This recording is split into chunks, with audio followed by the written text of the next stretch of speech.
லேயாள் அற்பமாய் எண்ணப்பட்டாள். ஏன்னா அவளுக்கு என்ன இல்லையா, கண்ணு எப்படிப்பட்டதா இருந்ததாம், கூச்ச பார்வை, நல்ல கண்ணை திறந்து கூட பார்க்க முடியாது. அப்போ இவன் பார்க்கிறான், இவளை என்ன செய்கிறான் சொன்னா அற்பமா எண்ணுகிறான்.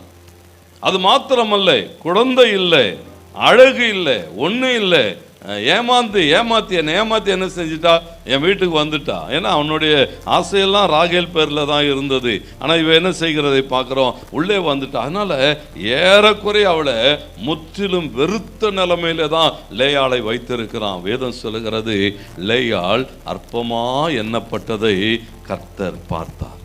ஆண்டவர் பார்த்துட்டே இருப்பார். ஆண்டவருக்கு மகிமை. நாம் யோசிக்கலாம், உலகம் இப்படியெல்லாம் என்ன நடத்துது, இவ்வளோ பிரச்சனைகளுக்கு கூட போகிறேன், இவ்வளோ பாடுகளுக்கு கூட இருக்கிறேன், இவ்வளவாய் நான் என்ன செய்யப்பட்டிருக்கிறேன், நெருக்கப்பட்டு கொண்டு இருக்கிறேன், ஒரு ஆளும் பார்க்காம இருக்கலாம். கர்த்தருக்கு மகிமை உண்டாகட்டும். நம்மை பார்த்து கொண்டு இருக்கிற ஒரு தேவன் லேயாளை பார்க்கிறார். வேதம் சொல்லுகிறது, கர்த்தர் என்ன செய்தாரா, அவள் ஒன்றுமில்லாமல் நடத்தப்படுகிறதை ஆண்டவர் பார்த்தது மாத்திரமல்ல, அவளுக்கு மனமிறங்குகிறார்.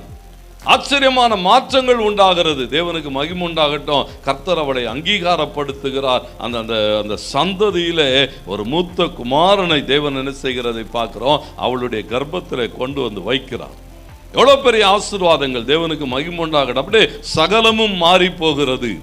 ஏன்னா தேவன் பாருங்களேன், தம்முடைய பிள்ளைகளுடைய வாழ்விலே எவைகளினாலே நாம் சிறுமைப்பட்டு இருந்தாலும் கர்த்தர் எதை கொண்டு அதை மாற்ற முடியுமோ அவைகளை கொண்டு வந்து நம்முடைய வாழ்விலே வைப்பார்.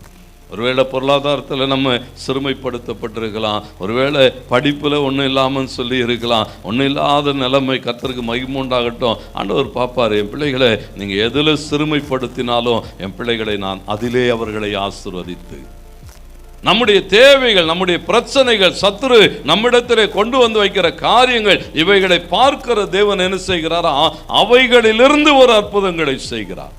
லேயாளை ஆச்சரியமாய் ஆசீர்வதிக்கிறார். சந்ததி பலத்த ஜாதியாய் பலுகி பெருகுகிறது.